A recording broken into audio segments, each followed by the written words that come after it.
मंडळी नमस्कार. मी सुजाता जो परिक्रमामध्ये आपलं स्वागत आणि आपल्याला सगळ्यांना सुरू असलेल्या नवरात्र उत्सवाच्या खूप खूप शुभेच्छा.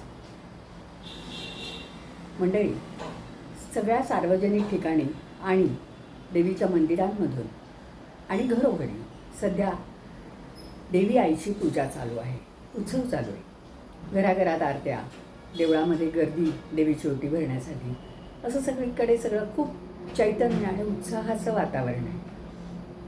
आणि आपल्या महाराष्ट्रात जी 3.5 शक्तिपीठं आहेत, कोल्हापूरची अंबाबाई, तुळजापूरची तुळजाभवानी, वणीची देवी सप्तशती आणि माहूरची देवी रेणुका माता, ही ती 3.5 शक्तिपीठं आहेत.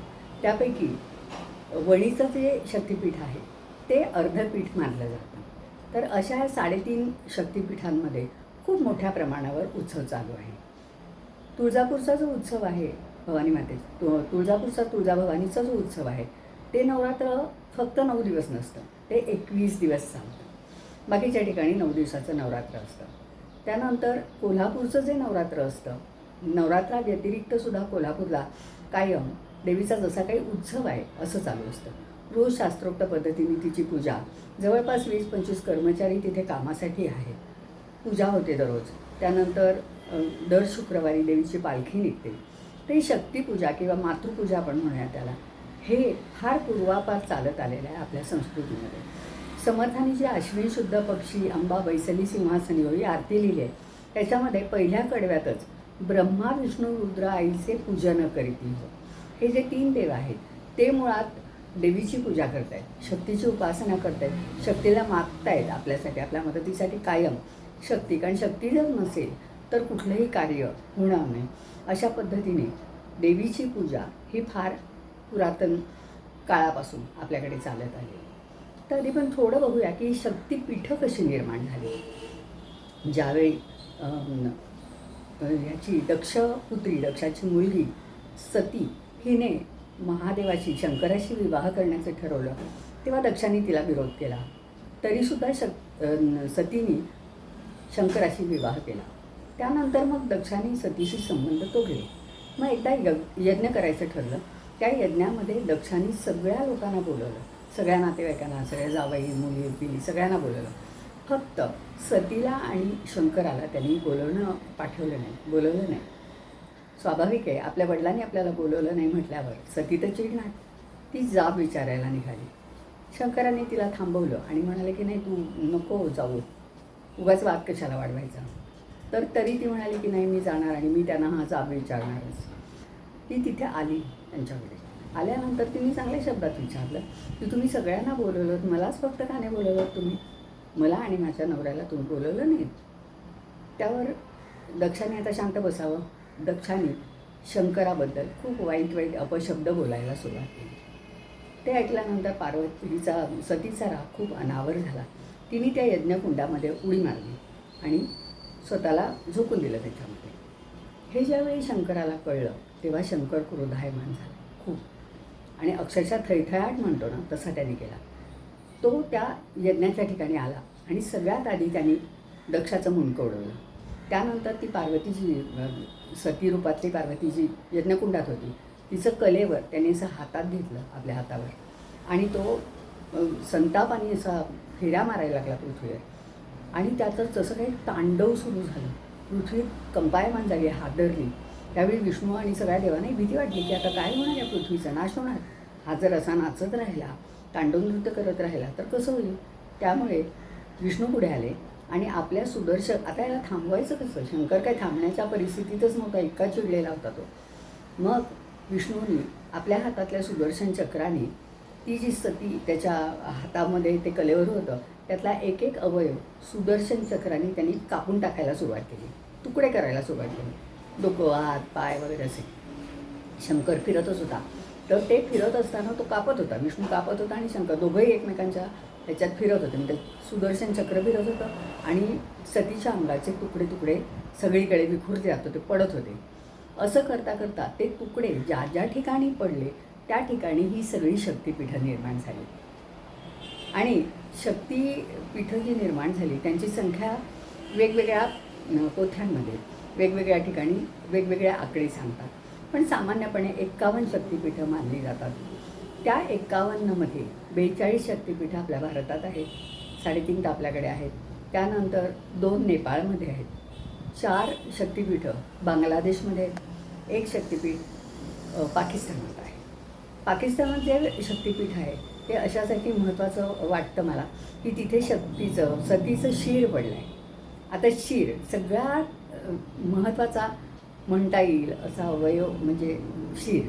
त्याच्यात डोळे असतात, नाक असतात, कान असतात, सगळं म्हणजे सर्व ज्ञानेंद्रिय जी आहेत ती बऱ्यापैकी डोक्यात असतात, डोक्यावर समोर असतात. म्हणजे तिथे ते पडलं आणि तिथे तिचं शिर पडल्यामुळे ही देवी अत्यंत जागृत स्थान, तिचं नाव हिंगलाज देवी, ती हिंगोल नदीच्या काठी आणि चंद्रकूप पर्वतावर हे स्थान आहे. तर ते कसं आहे तर त्याला पाकिस्तानातली वैष्णोदेवी असं म्हटलं जातं. वैष्णोदेवीसारखंच गुहेमध्ये ते स्थान आहे आणि तिथे सगळी व्यवस्था मुस्लिम समाजाचे लोक पाहतात. मुस्लिमांचीही ती देवता मानली जाते.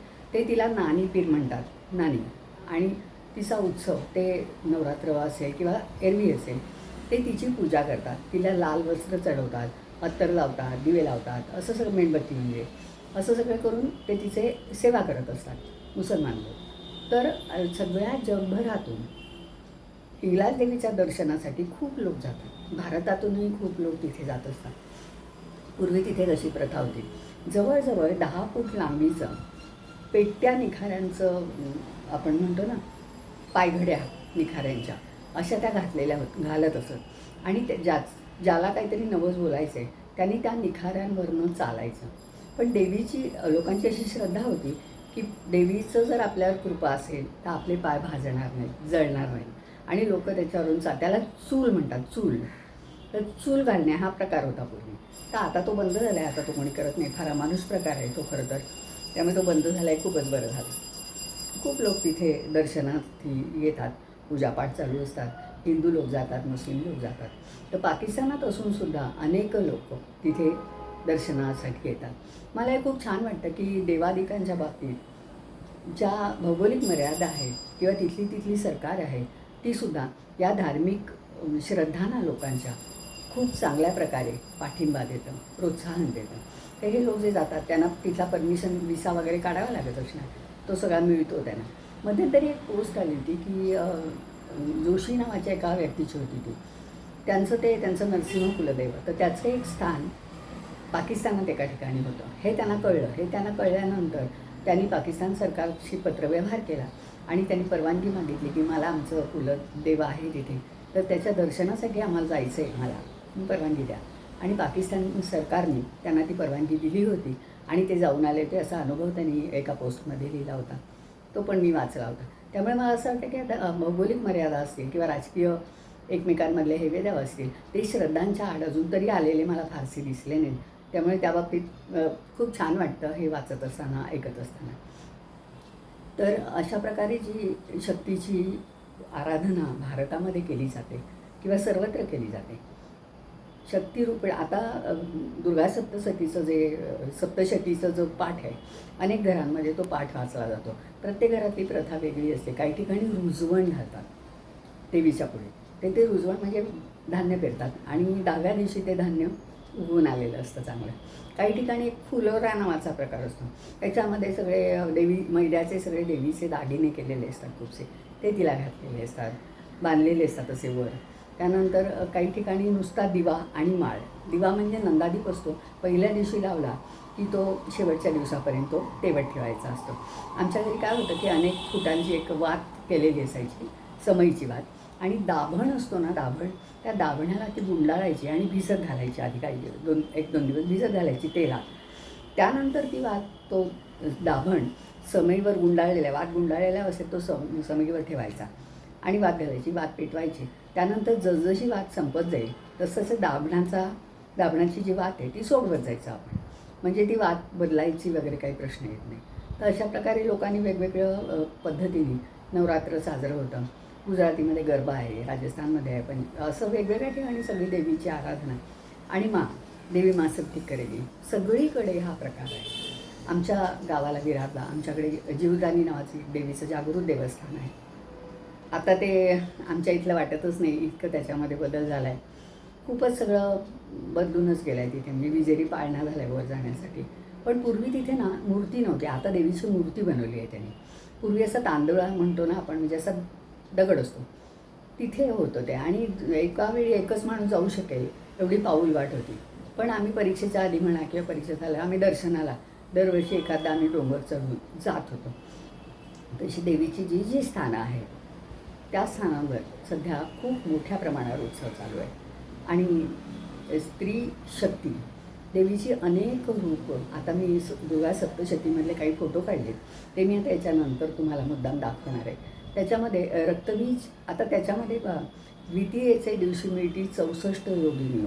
तर आता 64 योगिनी म्हणजे कशा काय निर्माण झाल्या, त्याची एक कथा आहे की दुर्गा अवतार असताना दुर्गेने रक्तबीज नावाच्या राक्षसाचा वर तिला करायचा होता. तर रक्तबीजाला मिळालेला वर असा होता की त्याला लागल्यानंतर त्याच्यातून जे रक्त येईल त्या प्रत्येक रक्ताच्या थेंबामधून एक राक्षस निर्माण व्हायचा. तर हे फार भयंकर होतं. मग आता ते एवढ्या राक्षसांचं काय, कसं काय त्यांचं पारिपत्य करणार, म्हणून दुर्गेने आपल्यामधून 64 योगिनींची निर्मिती केली की त्या 64 योगिनी त्या रक्तबीज राक्षसाची लढाई करतील. ते पण एक चित्र, मी मुद्दाम तो फोटो, मी सगळे फोटो मी काढून घेतले आणि त्या पोथीमधनं ते काढलेले आहेत. त्या फोटोंबद्दल मी त्यांचे आभारच मानते. तर ते फोटो आपल्याला बघायला मिळतील असे मी आता टाकले. काही फोटो मी सुरुवातीला टाकले, काही फोटो मी आता नंतर ह्याच्या शेवट दाखवीन, तुम्हाला टाकेन मी. आणि आता मी देवीच्या पुन्हा एकदा तुम्हाला सगळ्यांना शुभेच्छा देते आणि इथे मी थांबते. धन्यवाद.